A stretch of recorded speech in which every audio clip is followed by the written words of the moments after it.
VGK Today, presented by MGM Rewards, a daily podcast bringing you an inside look at the Vegas Golden Knights' 2023 Stanley Cup playoff run. I'm Justin Russo with the Golden Knights on Friday, May 26th, and last night the VGK fell in overtime of Game 4 to the Dallas Stars by a score of 3-2. Vegas had their first opportunity to end the series yesterday, but now will come back home to the Fortress tomorrow for another crack at eliminating the Dallas Stars in Game 5. The Golden Knights had leads of 1-0 and 2-1 in Game 4, but both were erased by goals from Dallas's Jason Robertson, who was up to 4 goals in the series. In overtime, it was Joe Pavelski who got the winner for Dallas just over 3 minutes into the extra frame on a Stars power play. Now, though it wasn't the result the Knights were looking for in Game 4, they still have a healthy 3-1 lead in this series, and in addition, they get to come back to the friendly confines of T-Mobile Arena tomorrow for another shot at ending the series. A number of storylines to cover from Game 4, so today we turn it over to Dan Duba and Gary Lawless for their reaction right after the final buzzer. The series continues. The Golden Knights will have a chance to clinch on home ice.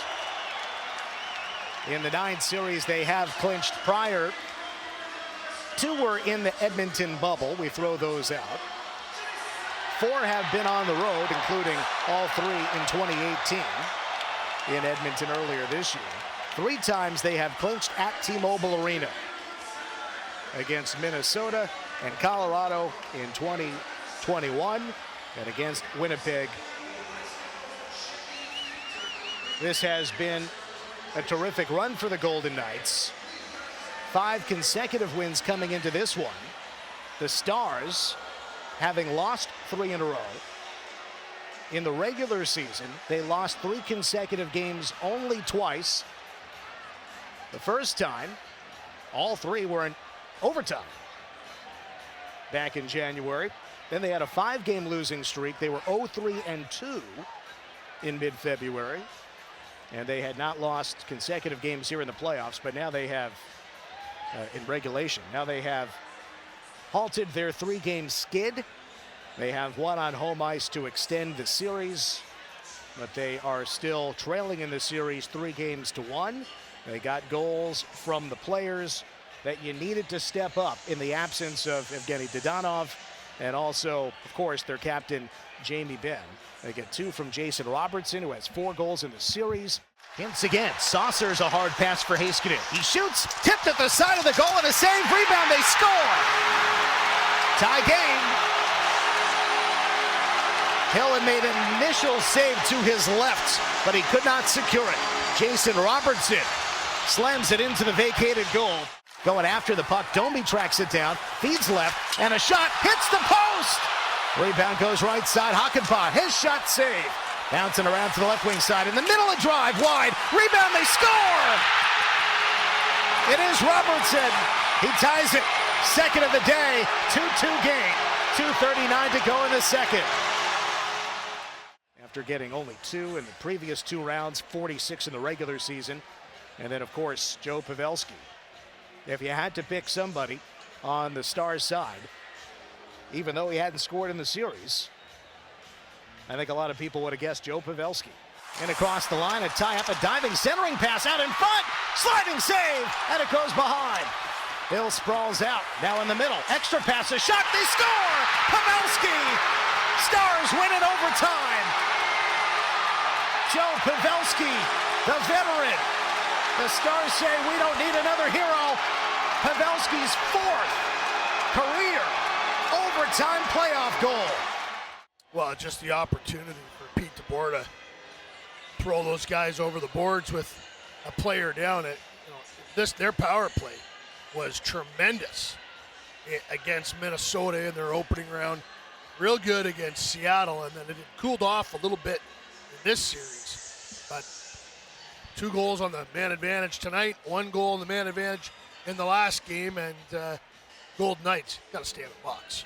Dallas was 9 for 24 in the first round, 4 for 17 in the second round, and they are now 3 for 9 in the third round. Not nearly as many power plays, but of course, they've only played 4 games, and the Knights have been good staying out of the box. 3-2, the final score. And Gary, wouldn't you know that streak of the Knights scoring 3 goals, well, it doesn't end. They only scored 2 today. In their only previous losses in this postseason, they had scored exactly 1. But they have a remarkable record, not only this year, but in their franchise history. Only a few losses when scoring 3 goals. One of them, of course, we remember was against Joe Pavelski and the San Jose Sharks in that Game 7, infamously so. But Joe Pavelski is the Dallas overtime hero in this one, making a winner out of Jake Ottinger. And while the odds are very much still on Vegas' side, there is some life for Dallas, and that tension that everyone would have felt on the Stars' side the last couple of days, especially with all the controversy surrounding Jamie Benn, that this will be a much happier flight for the Dallas Stars. Situation that the Golden Knights have faced before, having been facing elimination. You know what that feeling is like. Knights have not faced elimination here in this postseason, of course, but you know what that feeling it is like to extend your season. Pete DeBoer has hope. He's got something to sell to his group, and you know the players that they put in tonight. Olofsson had a good game. I thought that Dellandrea was okay. Kiviranta was the other guy that went in, right? Kiviranta and Olofsson. They didn't play the last game, and they played this game. That's correct. So they were both a little better, I think. Olofsson had made a couple of good plays, had a really good chance to score, and that's Dallas needs a little bit more from their depth in this series, but they're big guys, obviously. Huge night for Robertson, huge night for Pavelski, and Hintz, who had been quiet. Does he pick up an assist on the winner there, Dan? I don't know. Yeah, I think he does. If he doesn't, he was all around it on that shift. That's for sure. Heiskanen and Hintz, yes. Heiskanen and Hintz, yeah. From Pavelski. It's a ninth of the playoffs for Joe, and the goal came at 3:18 of the overtime period. Second power play goal for the Stars here today. Vegas will fly back tonight. I don't know what Dallas's plans are, what their travel plans are, whether or not they brought their suitcases to the rink, or if they're going to probably come over tomorrow. Over to Vegas is my guess. Tomorrow. That typically would be the move if the Golden Knights were in this situation. The Knights, when they're home, when they play a home game, they travel the day after rather than immediately following a game. At least in the Stanley Cup playoffs, there's no back-to-back situation here. No, and you're going back in time here, right? But it's 10 o'clock here now, only 8 o'clock in Vegas. By the time the Golden Knights get on the plane, they'll be home shortly after midnight tonight, so they can get a good rest. They'll have a pretty loose day tomorrow, and then Saturday we're playing hockey. 5 o'clock. At the Fortress, 5 p.m. start. 5 local. o'clock. Yeah. Mm-hmm. All right. And we have mentioned this a few times. It is worth pointing out that while you figure tickets are not available, there usually are releases of tickets that had not been previously available. You have different parties involved, the league and sponsors, and they set some tickets aside for those folks, but oftentimes not all of those tickets are going to be utilized. And then the Golden Knights take those tickets and make them available to the general public. So you might think that tickets aren't available. It's entirely possible, and I would say quite likely, that additional tickets will be made available for Game 5, which again is coming up on Saturday. And then if necessary, Game 6 would be back here in Dallas on Monday, the 29th. That would also be a 5 o'clock game. And then looking further ahead, if Game 7 is necessary, it would be on the 31st of May, that Wednesday, back at T-Mobile Arena. So every other day throughout the series, no extra days off. Thursday, Saturday, Monday, Wednesday, if the series were go to the distance of 7 games. The NHL has just made it official. The 2023 Stanley Cup Final will open either Wednesday, May 31st, or Saturday, June 3rd. And it hinges on if the Golden Knights win the Western Conference Final in 5 games, Game 1 of the 2023 Stanley Cup Final will be on Wednesday, May 31st. If the Western Conference Final is decided in 6 or 7 games, Game 1 of the Stanley Cup Final will be on Saturday, June 3rd. So for the Florida Panthers, you'd actually, if you're the Panthers, you would probably now be hoping that the series ends Saturday. If not, it's almost 10 days between games for them, which is at this time of the year, that's a long break. If it were to go past Saturday. Yeah, if it goes past Saturday, to 6, then you're talking about 10 days between games. Yeah. And in addition, if one way or another, should the Golden Knights advance, there's going to be a game in Las Vegas on June 3rd. Whether it's game 2, should the Knights close it out on Saturday, it'd be Wednesday, Saturday. But if not, as you said, Gary, if the series gets extended, then it would be game 1 on Saturday the 3rd. Saturday the 3rd was the originally scheduled tentative start date for the Stanley Cup Final. But if you have series end as early as the Eastern Conference did, and potentially the West might be, then they want to move it up to not have too much time in between. And by the way, if a miracle happens and Dallas wins this series, they would have home ice advantage as well. Better record than the Florida Panthers. So the Western Conference team will be the home team in the Stanley Cup Final, whether it's Vegas up in the series 3-1, or Dallas needing, obviously, 3 consecutive wins after this one to advance. And again, you're wondering about the numbers. We told you this earlier. The numbers are still very much on the Golden Knights side in NHL history. It's happened 205 times.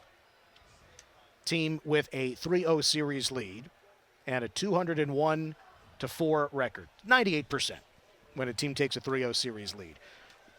Alec Martinez and the Kings experienced being down 3-0, first round in 2014. San Jose Sharks were the opposing team in that series. Kings were down 3-0, won it in 7. Then in the second round against the Ducks, they were up 2-0, fell behind 3-2, won it in 7.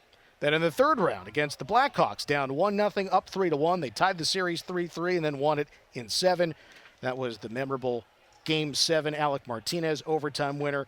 And then in the Stanley Cup Final, they were up 3-0 against the Rangers. Won it in 5. Again, Alec Martinez had that game-winning goal in overtime. 2 overtime winners for Alec Martinez during that 2014 run. An amazing finish. Not only get overtime goals to clinch series, it's Alec Martinez, who doesn't do a ton of goal scoring, but 2 of the most memorable goals in recent playoff memory.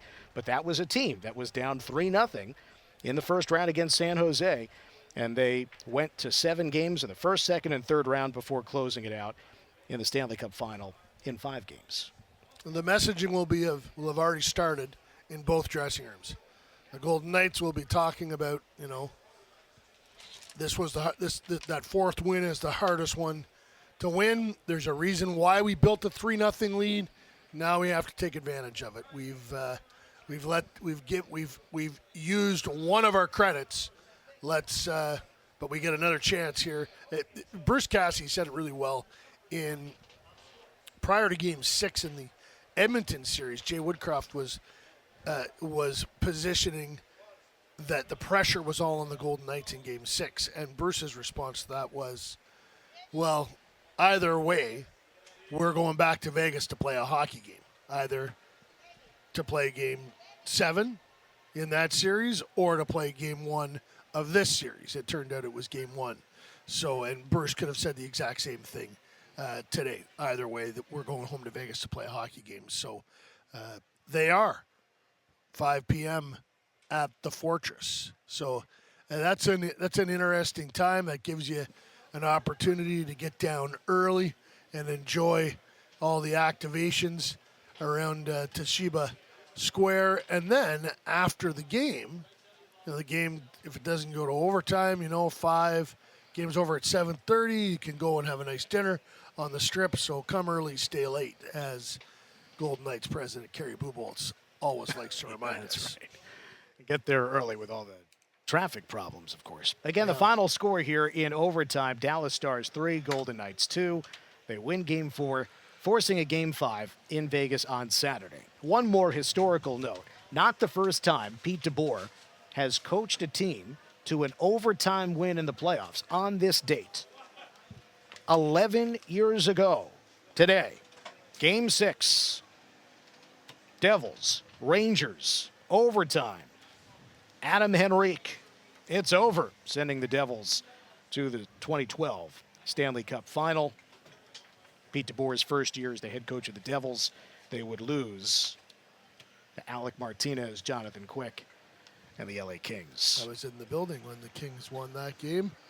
Their first ever Stanley Cup. And then they did it again 2 years later, as we just told you all about. So yeah. Adam Henrique, 11 years ago today, the overtime winner for the Devils against the Rangers. And now here, one of his favorite players of all time had him with the Sharks and has him here in Dallas. Fourth career overtime playoff goal for Joe Pavelski in career playoff game 180. As clutch as it gets. The numbers. The winning goaltender, Jake Ottinger, his first win of the series, stops 37 saves on 39 shots. All were at even strength. The loss goes to Adin Hill. He makes 39 saves on 42 shots. On the power play, 2 out of 4 at even strength. Hill stopped 37 out of 38. Ottinger in the playoffs now 9-8. Hill is 6-2. Stars avoid becoming the first team in NHL history to lose 5 consecutive overtime games in the same playoff. Stars of the game. Adin Hill is the game's number 3 star. Joe Pavelski, the number 2 star. Jason Robertson with a pair of goals, the game's number 1 star. Time of the game was 2 hours and 42 minutes. A crowd of 18,532 at American Airlines Center in Dallas, Texas. Well, not the result that Vegas wanted, but it's not the end of the world for the Golden Knights, as Dan and Gary were illustrating in their post-game comments. A close overtime loss for Vegas to a desperate Dallas Stars team on the road, no less. Bruce Cassidy knows his team needs to be better, but he's not too concerned with how Game 4 transpired. Well, they're a good team, and it's a third overtime game in the series, so I'm not. There's always things we'll look at. As I said, our breakout execution is its support. Where we get into our areas, so we'll look at that. But I mean, they're a good team too, right? So that's going to happen. They have good players. Their top players finish plays for them tonight, and when that happens, good things happen to your team, and that's what you got to guard against. Those guys don't get excited to play, and get them going. So you always, concerned about that'll spark their team. But at the end of the day, I don't think there's one area. Like I said, they were more competitive than us early. We got through that. It's 2-2 going into the third. And like I said, could have went either way from there. And they probably felt the same way about the first 2 games as well. So that's the way it goes sometimes. One of the causes for optimism from Game 4 has to be the play of Adin Hill. Fresh off of his shutout in Game 3, he came back and stopped 39 of 42 shots in Game 4 and made timely saves to keep Vegas in the game. Harley down through the circle. Heiskanen again. To the right, a shot. Oh, and a stop by Hill with the glove. Robertson at the right dot. The lefty tried to go top right corner. Hill flashes his mitt for the big save. Stars break in on the left. Feed to the right. Domi shoots. Blocker save. And now Domi steals a pass intended for Smith. Domi is in. Feeds right, a shot. Saved by Hill. Like a brick wall to his left. Stars get it away. Hints for Pavelski. Leads his man in. Olofsson closing. He is stopped by Hill. Stayed with them the whole way. That last save you just heard on Fredrik Olofsson came in the waning moments of the third period and was one of the Stars' best chances all night. Hill, though, came up strong, and that helped send Game 4 to overtime. Coach Cassidy praised Hill's play last night, as did 2 of his teammates in Riley Smith and Jonathan Marchessault. He was excellent. Can't fault him on any of the goals.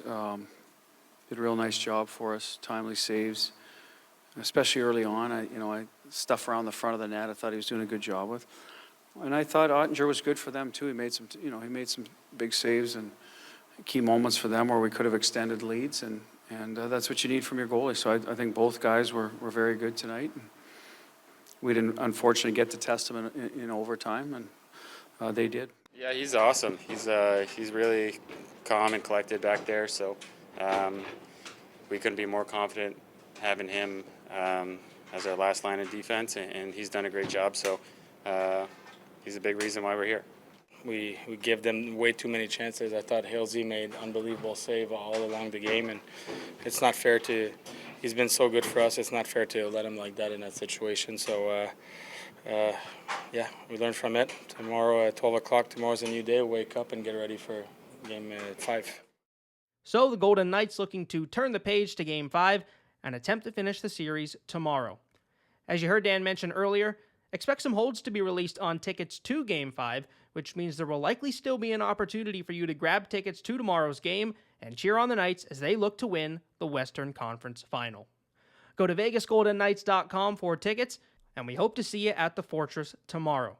Game starts at 5 p.m., but as always, we encourage you to come early so that A, you can avoid the traffic delays with Frank Sinatra Drive restricted at the moment, and B, so you can have some fun on Toshiba Plaza, enjoying all the festivities ahead of puck drop.